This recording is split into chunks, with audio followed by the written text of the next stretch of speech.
ఆదికాండము 6వ అధ్యాయము. నరులు భూమి మీద విస్తరింపనారంభించిన తరువాత కుమార్తెలు వారికి పుట్టినప్పుడు దేవుని కుమారులు నరుల కుమార్తెలు చక్కని వారిని చూచి వారందరిలో తమకు మనసు వచ్చిన స్త్రీలను వివాహము చేసుకొండ్రి. అప్పుడు యెహోవా, నా ఆత్మ నరులతో ఎల్లప్పుడూ వాదించదు. వారు తమ అక్రమ విషయంలో నరమాత్రులై ఉన్నారు. అయినను వారి దినములు 120 ఏండ్లగునెను. ఆ దినములలో నెఫీలులను వారు భూమి మీద నుండిరి, తరువాతనూ ఉండిరి. దేవుని కుమారులు నరుల కుమార్తెలతో పోయినప్పుడు వారికి పిల్లలను కనిరి.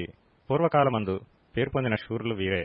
నరుల చెడుతనము భూమి మీద గొప్పదనియు, వారి హృదయం యొక్క తలంపులలోని ఊహ అంతయు ఎల్లప్పుడూ కేవలము చెడ్డదనియు యెహోవా చూచి, తాను భూమి మీద నరులను చేసినందుకు యెహోవా సంతాపము నుండి తన హృదయములో నొచ్చుకొనెను. అప్పుడు యెహోవా, నేను సృజించిన నరులను, నరులతో కూడా జంతువులను, పురుగులను, ఆకాశ పక్షాదులను భూమి మీద నుండకుండా తుడిచివేయదును. ఏలయనగా నేను వారిని సృష్టించినందుకు సంతాపము నొంది ఉన్నానెనను. అయితే నోవహు యెహోవా దృష్టియందు కృప పొందినవాడాయను. నోవహు వంశావళి ఇదే. నోవహు నీతిపరుడును, తన తరములో నిందారహితుడనై ఉండెను. నోవహు దేవునితో కూడా నడిచినవాడు. షేము, హాము, యాపెతను 3 కుమారులను నోవహు కనెను. భూలోకము దేవుని సన్నిధిని చెడిపోయి ఉండెను. భూలోకము బలాత్కారంతో నిండియుండెను. దేవుడు భూలోకమును చూచినప్పుడు అది చెడిపోయి ఉండెను. భూమి మీద సమస్త శరీరులు తమ మార్గమును చెరిపివేసుకొని ఉండిరి. దేవుడు నోవహుతో, సమస్త శరీరుల మూలముగా భూమి బలాత్కారంతో నిండియున్నది గనుక నా సన్నిధిని వారి అంతము వచ్చియున్నది. ఇదిగో వారిని భూమితో కూడా నాశనము చేయుదును. చితిసారకపు మ్రానుతో నీ కొరకు ఓడను చేసుకునుము. అరలు పెట్టి ఆ ఓడను చేసి లోపటను వెలుపటను దానికి కీలు పూయవలెను. నీవు దాని చేయవలసిన విధమిది.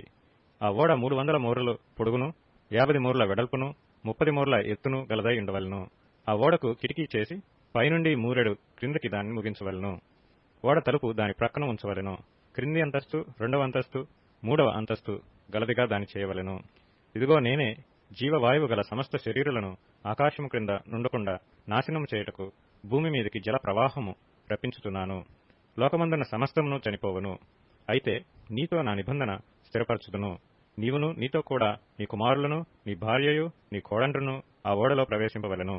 మరియు నీతో కూడా వాటిని బ్రతికించి ఉంచుకొనుటకు సమస్త జీవులలో, అనగా సమస్త శరీరుల యొక్క ప్రతి జాతిలోనివి 2 చొప్పున నీవు ఓడలోనికి తేవలెను. వాటిలో మగదియు, ఆడుదియు నుండవలెను. నీవు వాటిని బ్రతికించి ఉంచుకొనుటకై వాటి జాతుల ప్రకారము పక్షులలోను, వాటి జాతుల ప్రకారము జంతువులలోను, వాటి జాతుల ప్రకారము నేలను ప్రాకు వాటన్నిటిలోనూ ప్రతి జాతిలో 2 చొప్పున నీ యొద్దకు అవి వచ్చును.